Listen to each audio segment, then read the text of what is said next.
आपका अपने चैनल त्रिवेदी ज्ञान वर्ल्ड में। आज हम बात करेंगे 1865 के अधिनियम के बारे में। इससे पहले हमने 1853 का चार्टर एक्ट, 1858 का अधिनियम, 1861 का भारत परिषद अधिनियम, इन सब के बारे में जानकारी प्राप्त की थी। और इसी श्रृंखला को आगे बढ़ाते हुए आज हम बात करेंगे 1865 का अधिनियम क्या है। आइए शुरू करते हैं।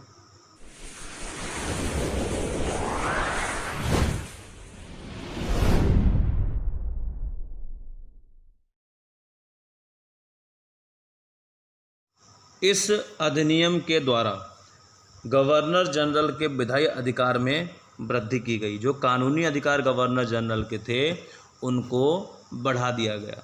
ठीक है। इसे प्रेसिडेंसियों तथा प्रांतों की सीमाओं को उद्घोषणा द्वारा नियत करने तथा उसमें परिवर्तन करने का अधिकार दिया गया। किसको दिया गया? गवर्नर जनरल को ये सारे अधिकार दिए गए। सीमाओं की घोषणा करने में, उनको नियत करने में यानी कि फिक्स करने में, और उसमें परिवर्तन करने का अधिकार। आगे बढ़ते हैं। 1869 का अधिनियम क्या है भाई, इसके बारे में भी जानने चलो। 1869 का अधिनियम कहता है कि इस अधिनियम के द्वारा, यहाँ पे ये 23 लिखा हुआ है, ये 23 नहीं, यहाँ पे होगा इस। ठीक है। इस अधिनियम के द्वारा गवर्नर जनरल को विदेश में रहने वाले भारतीयों यानी विदेश में रहने वाले भारतीयों के संबंध में कानून बनाने का अधिकार दिया गया।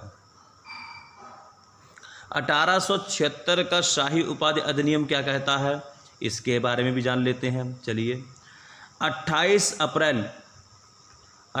अप्रैल, ये डेट नोट कीजिएगा, 28 अप्रैल 1876 यानी 28 अप्रैल 1876 को एक घोषणा द्वारा जो आपकी महारानी विक्टोरिया हैं उनको भारत की साम्राज्ञी घोषित किया गया। उनको भारत की साम्राज्ञी घोषित किया गया। थोड़ा सा वर्ड टिपिकल बोलने में कठिनाई होती है, लेकिन आप बोल सकते हैं भारत की साम्राज्ञी, जो एक तरीके से पूरे भारत की महारानी हो गई, पूरे भारत की लीडर हो गई। 1892 का अधिनियम क्या कहता है, आइए देखते हैं।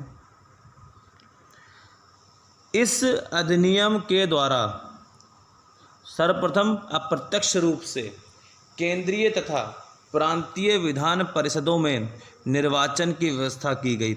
निर्वाचन का तात्पर्य आप जानते होंगे। निर्वाचन क्या होता है भाई? निर्वाचन होता है चुनाव। ठीक है। इसके द्वारा केंद्रीय यानी कि जो आपकी पूरे भारत की तथा प्रांतीय विधान परिषदों और राज्यों की जो विधान परिषदें हैं उनमें चुनाव की व्यवस्था की गई थी अप्रत्यक्ष रूप से। अप्रत्यक्ष भाई, प्रत्यक्ष क्या होता है? प्रत्यक्ष का मतलब क्या होता है? अगर मैं बात करूं प्रत्यक्ष, तो प्रत्यक्ष का तात्पर्य होता है सीधा चुनाव, जनता द्वारा चुना जाता है। लीडर जो है वो जनता के द्वारा चुना जाता है। जैसे आपके लोकसभा का चुनाव होता है, ठीक है, आपके विधानसभा का चुनाव होता है, तो इसमें क्या होती है? जनता अपना लीडर चुनती है। ठीक है भाई। यहाँ पर क्या हुआ कि लोकसभा के चुनाव में जनता ने क्या किया? अपने एमपीज को चुना। एमपी यानी मेंबर ऑफ पार्लियामेंट को चुना, और मेंबर ऑफ पार्लियामेंट ने मिलकर के क्या किया? अपना पीएम चुन लिया। बहुमत दल प्राप्त जो नेता होता है उसको चुन लिया जाता है। ऐसे ही विधानसभा चुनाव में क्या होता है कि इसमें जनता ने क्या किया? जनता ने अपना एमएलए चुन लिया यानी कि विधायक चुन लिया, और विधायकों ने मिलकर के किसको चुन लिया? सीएम को चुन लिया। सीएम, समझ रहे बात के लिए? तो ये आपका हो गया। अब हम यहाँ पर अगर बात करें प्रत्यक्ष और अप्रत्यक्ष की, तो आप समझ सकते हैं कि यहाँ पर यह केंद्रीय तथा प्रांतीय विधान परिषदों में निर्वाचन की व्यवस्था की गई। यहाँ पर अंग्रेजी सरकार में यानी ब्रिटिश सरकार जो थी, ब्रिटिश सरकार में जनता का कोई महत्व नहीं था। जनता से कोई नहीं कुछ पूछता था।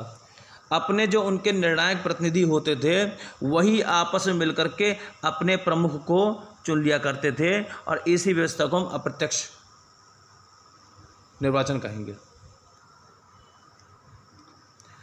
अगला टॉपिक है परिषद के भारतीय सदस्यों को वार्षिक बजट पर बहस करने और सरकार से प्रश्न पूछने का अधिकार प्राप्त हो गया।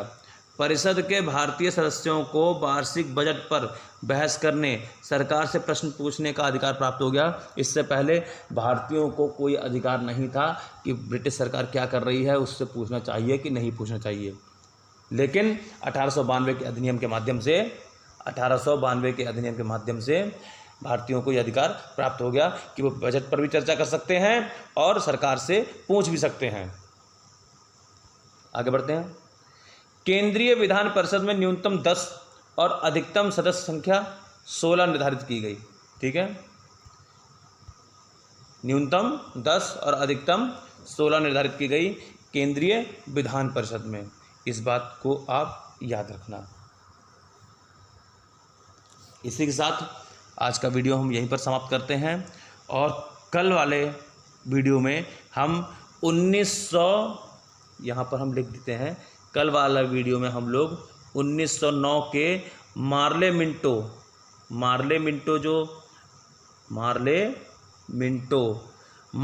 सुधार अधिनियम के बारे में चर्चा करेंगे और उसके बाद हम 1919 का भारत सरकार अधिनियम उसकी चर्चा करेंगे।